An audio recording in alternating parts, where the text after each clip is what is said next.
Olá pessoal, tudo bem? Bem-vindos a mais uma aula de Python aqui e vamos começar hoje mais um módulo e este módulo ele se destina a funções. Então nada melhor do que começarmos o módulo explicando, né, o que são funções, o que é uma função. E para tanto, vamos lá na engenharia de software para buscar uma resposta. E lá existe um conceito, né, conhecido como modularização. A modularização, e aí eu trago uma figura aqui do Napoleão, né, uma caricatura aqui do Napoleão, dizendo que temos que dividir para conquistar, uma frase famosa dele.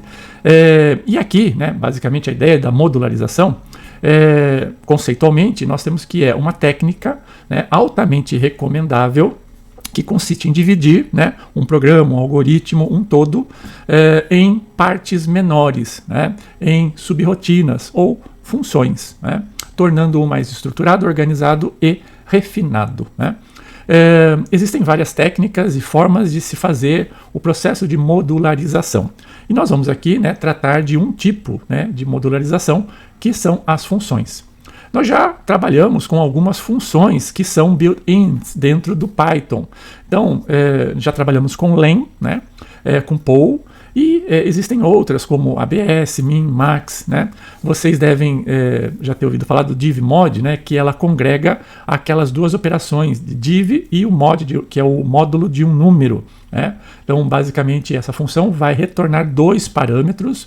Vocês estão vendo ali o A e o B. Então, por exemplo, se você passa como parâmetros para essa função o 5 e o 2, então 5 dividido por 2. O que vai acontecer? É exata essa conta? Não. Então, existe um resto. Qual é o resto? O resto é 2 vezes 2, dá 4. 4 menos 5, 1. Então, o resto é 1. Ok? Ela vai retornar, então, o resultado da divisão inteira, que seria a mesma coisa que o div, né? Que é aquele barra, que vai retornar, então, na primeira variável, que seria o 2, no caso aqui, e o resto da divisão, né, na segunda variável, que no caso aqui é 1. Ok? Ou, né, a gente já fez também, que é um número elevado a outro, né? E as demais, né, retornam um número absoluto, o mínimo e o máximo dentro de um interável, ok? E len retorna o número de elementos dentro de qualquer interável. Nós já utilizamos em vários elementos, né, várias estruturas de dados das coleções, né? Não sei se vocês se lembram, né, mas qualquer interável ali, então, ele vai retornar a quantidade de elementos deste interável. O que nós podemos, então, tirar, né, dessa utilização que nós já fizemos? Então, toda função tem um nome, né, ou seja, um identificador único, né? E uma função pode ou não ter um parâmetro, né? Nós podemos ou não passar um parâmetro para ela, e o parâmetro a gente passa dentro dos parênteses, e ela, né, geralmente tem um retorno, mas pode ou não ter um retorno, tá? Vamos tentar conceituar mais um pouquinho aqui o que são funções. Então, uma função, basicamente, é um recurso estático, né, que tem como objetivo a execução de um conjunto de comandos para atingir, basicamente, um objetivo específico.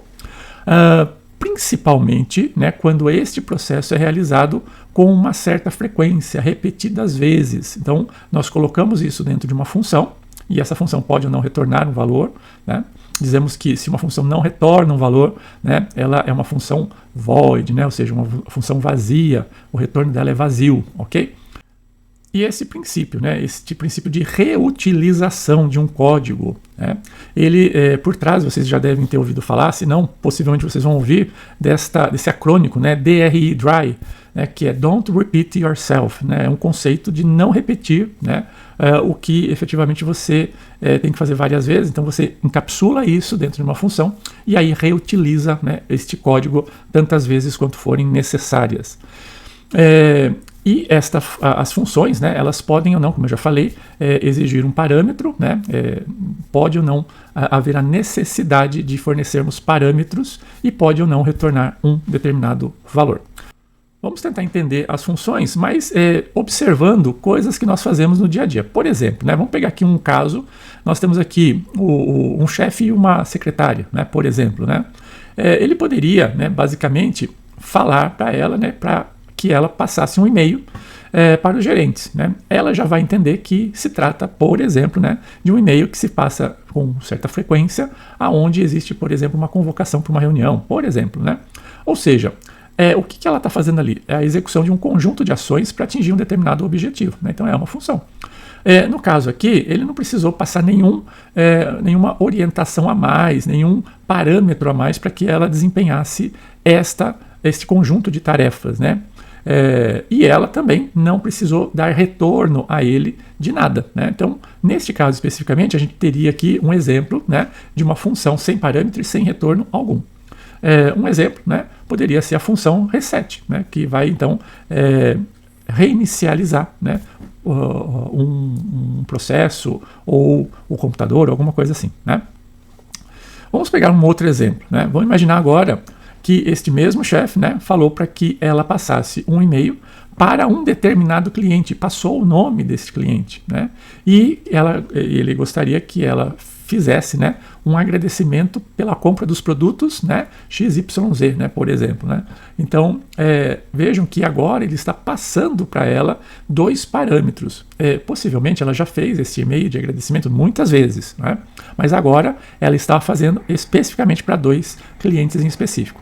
Ela não vai ter que passar, né, nada a ele, né? Ou seja, não vai ter que dar o retorno a ele, só que está pedindo para que ela passe um e-mail de agradecimento, né?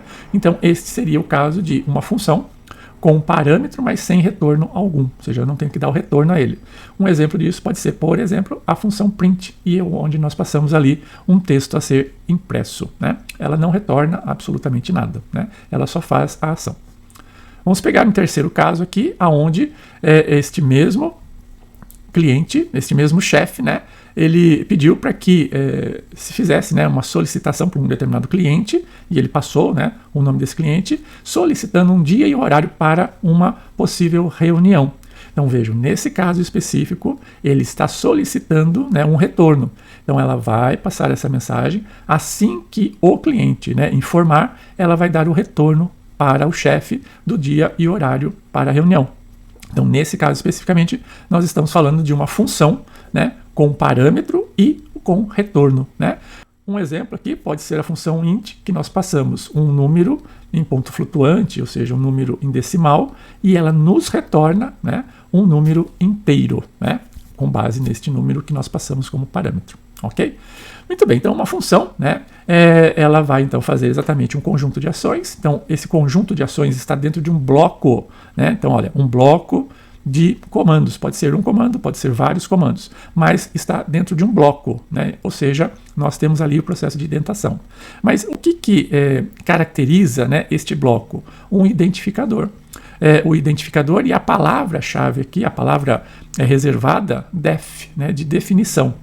Eu vou fazer a definição de uma função com um determinado identificador, 2 pontos, e aí eu coloco aqui dentro deste bloco, né, com indentação, o que eu efetivamente gostaria que os comandos, né, que esta função realizasse, ok? Eu posso ou não ter uma lista de parâmetros que vão ser utilizados por esses comandos aqui, né?